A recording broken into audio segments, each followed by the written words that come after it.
Cold drinks খেয়ে না খুব খারাপ রকমের বিছানাতে বসার জন্য হয়েছে তা ঠিক বুঝতে পারছি না। মানে শরীরটা প্রচণ্ড সবচেয়ে ভারী হয়ে গেছে, আর পেটের খুব প্রবলেম। পেটটা সবসময় শরীর থেকে বেরিয়ে আসে, একটা ভীষণই শরীরটা খুব ভারী একটা টাইপের। এখন ব্যাপারটা যেটা হচ্ছে সেটা হচ্ছে হাঁটতে চলতে উঠতে বসতে সবসময় ভীষণ রকমের কষ্ট হয়।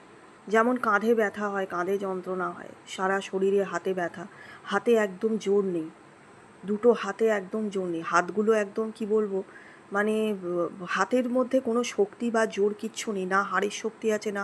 এবার আমি প্রচুর পরিমাণে কোল্ড ড্রিঙ্কস খাই, অনেকেই বলে কোল্ড ড্রিঙ্কসটা খুব খারাপ। এবার এই কোল্ড ড্রিঙ্কস খেতে খেতেই আমার হার্ট, কিডনি, লাংস বা লিভার বা এই হাড়ের প্রবলেম হচ্ছে কিনা আমি ঠিক বুঝতে পারছি না। কিন্তু আমার কোল্ড ড্রিঙ্কসটা একদম নেশার মতো হয়ে গেছে। আমি ক্যাম্পা বা কালোটাই বেশি খাই কোল্ড ড্রিঙ্ক, এবং বিভিন্ন রকমের লিচু টিচুগুলো আগে খেতাম, অতটা ভালো লাগে না। তারপরে চা খাবার তার মধ্যে অভ্যাস আছে, অতিরিক্ত পরিমাণে অ্যাসিডও গ্রো করে শরীরের মধ্যে। এবার জানি না অতিরিক্ত কোল্ড ড্রিঙ্কস খাওয়ার জন্য এই ঘটনা ঘটছে কিনা, কিন্তু প্রচণ্ড একটা অ্যাট্রাকটিভনেস, মানে আমি একটা দিন যদি খুব কষ্ট করে কোল্ড ড্রিঙ্কস না খেয়ে থাকি, আমার পরের দিনই খুব ইচ্ছে হয় যে একটু কোল্ড ড্রিঙ্কস খাই, এরকম খুব ইচ্ছে হয়। এবং সবাই বলছে, আমি শুনছি খুব খারাপ। আর আমার অনেকেই বলেছে কোল্ড ড্রিঙ্কস খেলে নাকি প্রচুর পরিমাণে মোটা হয়ে যায় মানুষ, এবং প্রচুর চিনি তার জন্য প্রচুর মোটা হয়ে গেছি, না নাচ করার জন্য, কারণ নাচ করলেও খুব মোটা হয়ে যায় মানুষ, তার জন্য হয়েছি। মানে যে কারণেই হোক প্রচণ্ড মোটা হয়ে গেছি, এবং একদম ওঠা বসা পা ফেলা, মানে একটা পঙ্গু জড়ত্ব বা বার্ধক্যশালী বডি হয়ে গেছে। সত্যি কথা, বার্ধক্য কথাটা বাধা থেকে এসেছে, সব কিছুতেই বাধা।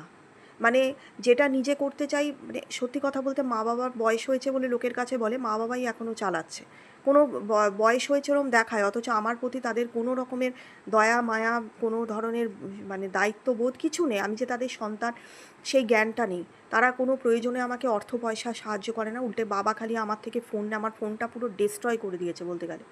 আমার ফোনটা নিয়ে মানে বলতে চাইছে আমি তোকে ফোন কিনে দিয়েছি, এখন ওই ফোনটা আমার। আমি ওখানে ভিডিও রেকর্ডিং, খাবার দাবারের সমস্ত ভিডিও করে রেখেছিলাম শর্টসের জন্য, কারণ এটা তো আমার শর্টস চ্যানেল, এখানে ছাড়বো বলেই ভিডিওগুলো করে রেখেছিলাম। সেই সমস্ত ভিডিও হয়ে গেছে, ডিলিট করে দিয়েছে সেই সব কিছু করে। রোজ এখনও পর্যন্ত আমাকে ফোন চার, আমি যদি কোনো একটা কাজ বলি, কোনো কিছু বলি, সেখানে চলে যায় শুদ্ধ নিজের স্বার্থটুকু ভাবে, নিজের কথাটা। আমার মাও সেম জিনিস, এখানে আসে না, সব কিছু আমার ঘাড়ে দিয়েছে, আর বলে আমি কি এখানে রান্না করতে আসি? সারা দিন এখানে বাগান নিয়ে, ছোটোবেলা থেকে দেখেছি আমি ঘরে রান্না বান্না কোনো কাজকর্ম করব না, আমি চাকরি করেছি আর আমি এখন শুধু বাগান নিয়ে থাকবো, এটা এরকম চিন্তা